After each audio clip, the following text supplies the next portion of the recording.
You scored 168 goals for Charlton. What one stands out for you in particular? Well, I used to like scoring all goals, really. I mean, I don't say that any stood out, mainly because it was my job to score a few goals. But I mean, if you was going to pick any, probably the couple of goals that I got when we looked like getting relegated against Bolton. I mean, I think in hindsight, we probably, if we'd have got relegated there, I don't think we'd have probably not been taken over when we needed to be salvaged when Mr. Fryer and the rest of them come in and salvaged us. I don't think they would have probably salvaged us in the 3rd division. I mean, we were one down there, very little time left. I remember scoring and then we got a penalty a few minutes from the end, and I scored there, which relieved it. I mean, at the time we thought perhaps a draw would have been enough, but after the match they said it wouldn't have been enough. But I mean, we ended up winning the game 4-1. We scored 2 real, 90 minutes. One, Carl Harris got one, and somebody else got one. I forget. But I mean, I suppose those 2 were as good as any as I ever got for the club, anyway. What about the Yeah. Okay, Rick. Okay. And probably Alan Murray's. I mean, he was a bit too sprucey for us. I mean, it didn't last too long. And then came credit with Mark Hallier. I mean, and then to get Alan Simonson, I mean, it was just something too big, too quick. Well, I'll just ask you that question. Yeah, carry on anyway. Just about Alan Simonson coming in, he was obviously a great player, but you think it probably was not the right time for him to come to Charlton? Well, I mean, he was a great player. I mean, he was a big coup for the club. But I mean, whether it was the right time or the wrong time, for him to turn up here after being European Footballer of the Year with Mark Hallier at the helm and Ken Craigs was manager. I mean, they'd gone for Kevin Keegan first. I mean, who'd returned from Hamburg to Newcastle. I mean, it was something too big too soon. I mean, he came here and he was a damn fine player, he was, but I don't think we were quite good enough for him. And then the following year, 84, there was all that chaos with the winding up, a lot of instability. How did that impact on the players? Well, I mean, I think really it just hit home how insecure the club was, all the players' contracts were. I mean, we thought we were doing reasonably well as footballers, you think, and behind the scenes, I mean, you're dead, aren't you, really? Just going back then to when you first came to the club, the Charlton were a bit of a low ebb. I think you came in 73-4, so that's probably one of the worst post-war seasons in terms of attendances and atmosphere around the place. And then it did start to get moving again, didn't it? Well, I mean, I come on loan initially, a 3-month loan from Luton in November. It was November of '73, I think it was, or might have been September of '73. And the club, I mean, it was better for me really than playing in the reserves at Luton with a few. So I mean, although there might have been not quite as many supporters, and then we tended to get a little bit of a buzz going. I mean, I can remember I got 8 goals in 9 games, and I was going back to Luton. Harry Haslam, who was manager at Luton, he said, "Oh, we're going to drag you back and give you a run in the first team." But he thought he was talking to me, and in actual fact, he was talking to my father on the phone. I mean, my father like a few years older than me, but he must have sounded like me on the phone. And my mother was telling my father to more or less hang up, say that I would be in a bit later. And my old man told Harry Haslam that I wouldn't be. I think he put an F in. He said I wouldn't be coming back. But I mean, I was only on loan here. Excuse me. And so Theo was the man who brought you in. Yeah. How did you get on with Theo? Well, Theo, I mean, was fine. I mean, I speak to Theo now. I mean, I'm sure he still thinks he's my manager. I mean, that's the way he talks to. He talks to everyone exactly the same. You would think he was still your manager from '73. It's now 2005. He's still your manager. But no, Theo was okay. Unfortunately, he got the sack that season, and Andy Nelson came and more or less got promotion with his side, really.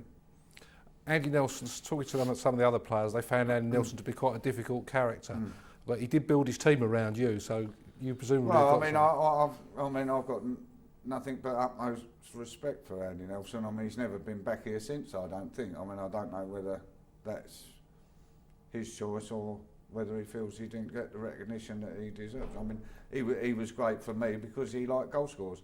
He'd already left one at Gillingham in Brian Yeo, and then I was always a goal scorer, but I scored goals under him. I think with Andy, probably he was a good manager. He got a lot out of people that weren't particularly good players, and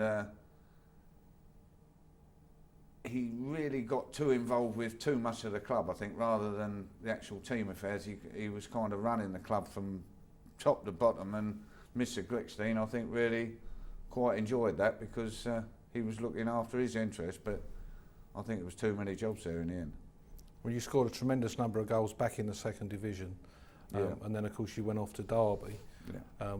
With hindsight, would you not have made that move? No, I'd have made it. I mean, even if it happened tomorrow. I mean, that particular season, I mean, as a goal scorer, I'd done great.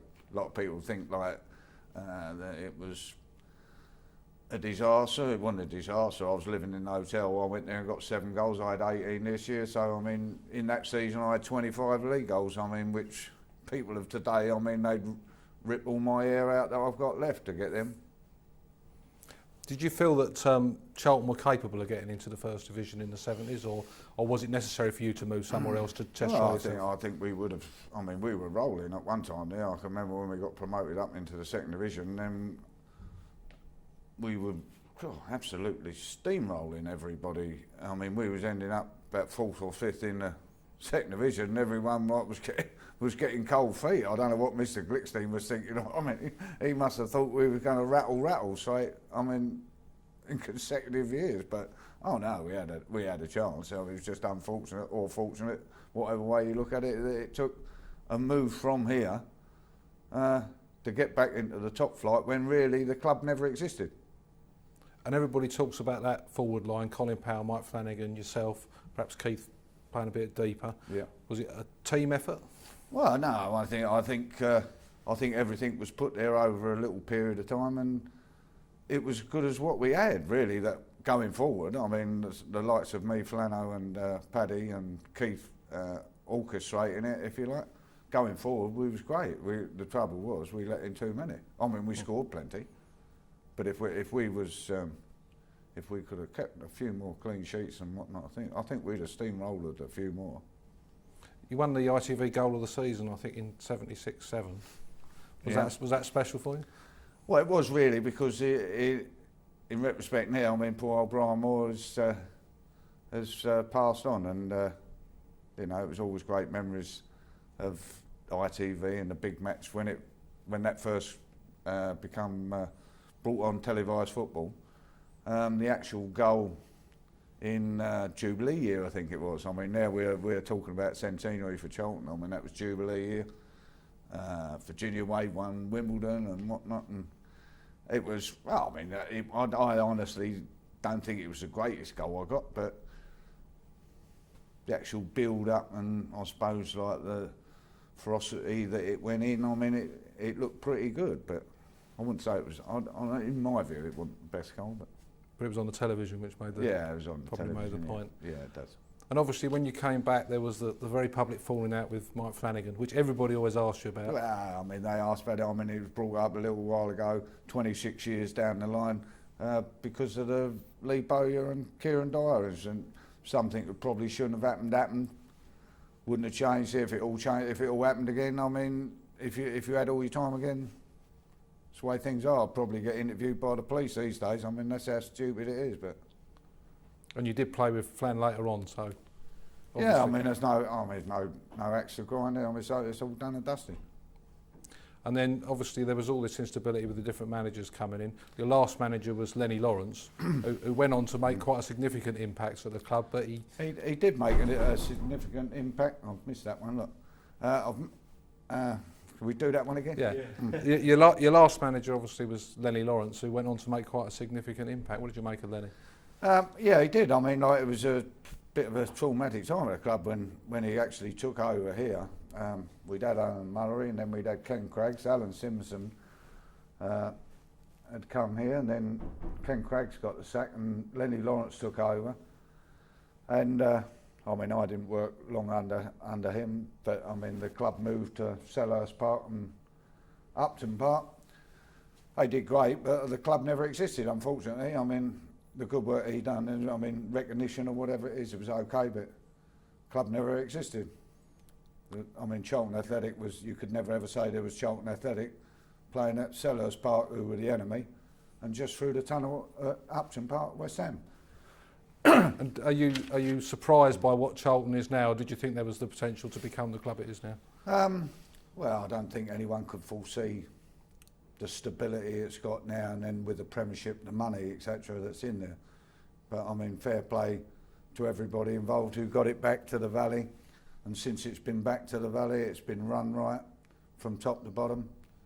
The shoestrings have been tightened when it had to be tightened and whatnot. I mean, you've got to give credit to everybody involved that is here. It's a lovely club. It's a medium-sized club in the Premiership, fairly established, if you like. Just look forward to a few more good years.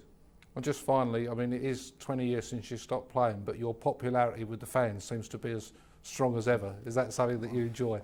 Well, 20 years, is it as little as that? I mean, I finished in 84, yeah, 25 years, yeah. I suppose that was the last time I was here. Yeah, I mean, I would say that the old type of fans have never ever forgot.